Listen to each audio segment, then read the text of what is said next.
মেদিনীপুরের কিয়ামাচা থেকে দেবীপ্রসাদ মণ্ডল লিখছেন শীত সকালের প্রাত্যহিকী। নতুন বছরে সকলকে শুভেচ্ছা অভিনন্দন জানিয়ে তোমার দেওয়া বিষয়ে মনোনিবেশ করা যাক। মানব পৃথিবীর সমস্ত সাফল্য নান্দনিক ঝাঁ চকচকে উজ্জ্বল কালজয়ী সৃষ্টির পিছনে থাকে কোনো না কোনো কাণ্ডারি। কিন্তু মানব ইতিহাসের পাতায় সেই অন্ধকার স্যাঁতস্যাঁতে তীব্র তাপপ্রবাহের ঝলসানি উপেক্ষা করে ঝড় বৃষ্টির দুর্যোগ ঠেলে নবনির্মাণ যখন প্রশংসা আর বাহবায় চর্চার কেন্দ্রবিন্দু হয়ে ওঠে, তখনও অবহেলায় দিন গুজরান চলে সেই প্রকৃত নায়কদের।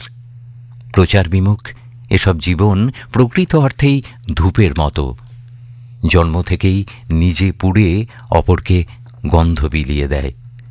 সমাজের প্রতিটি স্তরে চিরবঞ্চিত, চির অবহেলিত, চির নিপীড়িতরাই নেপথ্যের কাণ্ডারি।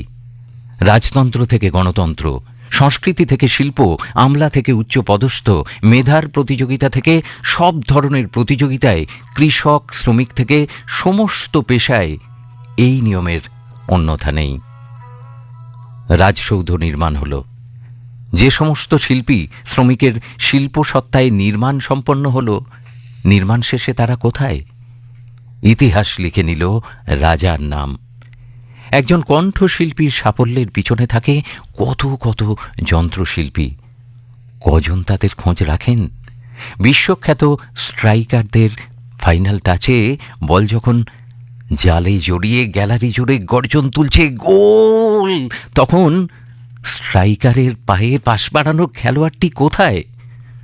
ফল প্রকাশের পর সফল শিক্ষার্থীকে নিয়ে মাতামাতি যতটা হয়, তার নেপথ্যে থাকা মা বাবা থেকে শুরু করে শিক্ষক শিক্ষিকাদের কে বা খোঁজ নেয়? শীতের বাজারে তরতাজা সবজি ব্যাগ ভরে আনতে গিয়ে কখনো কি খোঁজ নিয়েছি এই হাড় হিম করা ঠান্ডায় বৃদ্ধ কৃষকের দুর্দশা?